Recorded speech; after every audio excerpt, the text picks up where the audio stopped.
Hello नमस्ते. Sania's lifestyle या आपल्या YouTube चॅनलवरती तुमचं अगदी मनापासून स्वागत आहे. कसे काय सगळे मजेत का?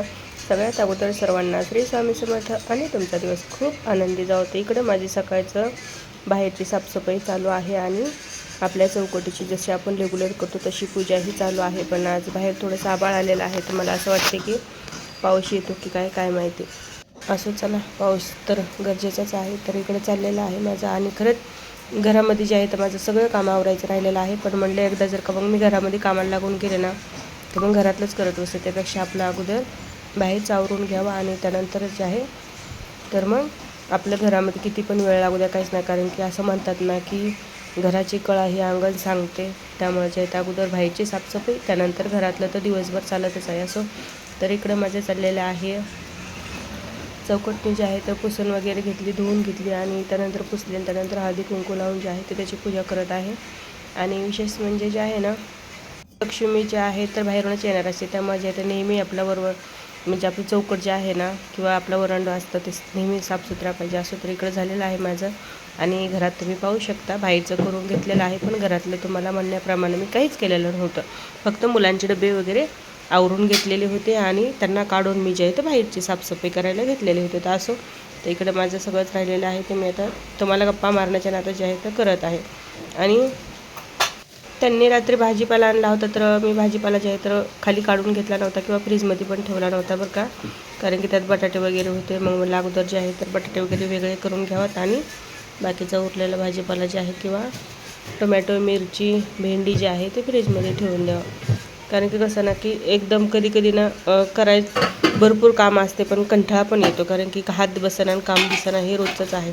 तर असं इकडे देवपूजा वगैरे झालेली आहे. आणि किचन आवरायचं म्हणलं की सगळ्यात अगोदर जे आहे तर खूप काय असतं. कारण की खाली पण तेवढंच राडा करून ठेवतात आणि वरती तर आपला स्वयंपाकाचा झालेलाच असतो. इकडे पाठीमागे तुम्ही पाहू शकता कपड्याचा ढीग पण किती केलेला आहे टेबलवरती.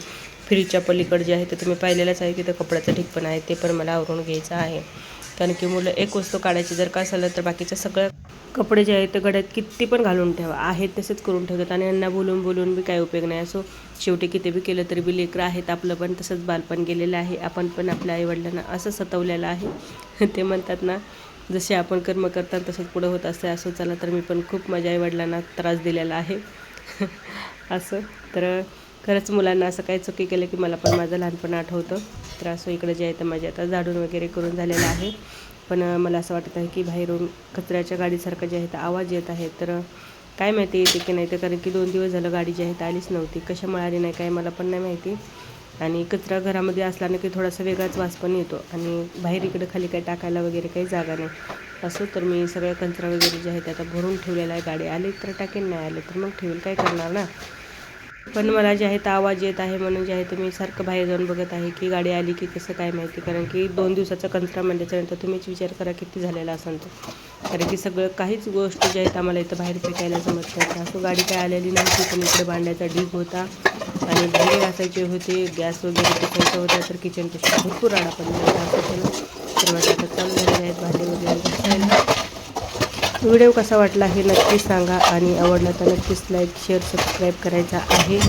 तर तुमची पण दिवसाची सुरुवात नेमकं कशापासून होती हे नक्की मला सांगा. पण आमची जी आहे तर सकाळी उठलं की त्यानंतर डब्यापासून सुरुवात होते आमची तर खरं. आणि गावाकडची सकाळ ही खूप चांगली असते. तशी तर आपल्याला अनुभव घ्यायला भेटत नाही. कारण की आपण कामासाठी म्हणा किंवा काही तर बाहेर राहिलेलो असतो, त्यामुळे आपल्याला गावचा आनंद घेता येत नाही. आहे त्याच परिस्थितीमध्ये माणसाला नेहमी खुशी राहिलं पाहिजे आणि आनंद शोधला पाहिजे. असं चला तर नक्कीच व्हिडिओ कसा वाटला सांगा. आणि मी जे भांडे घासून घेते, तुम्ही व्हिडिओ कसा वाटला हे मला नक्की सांगा.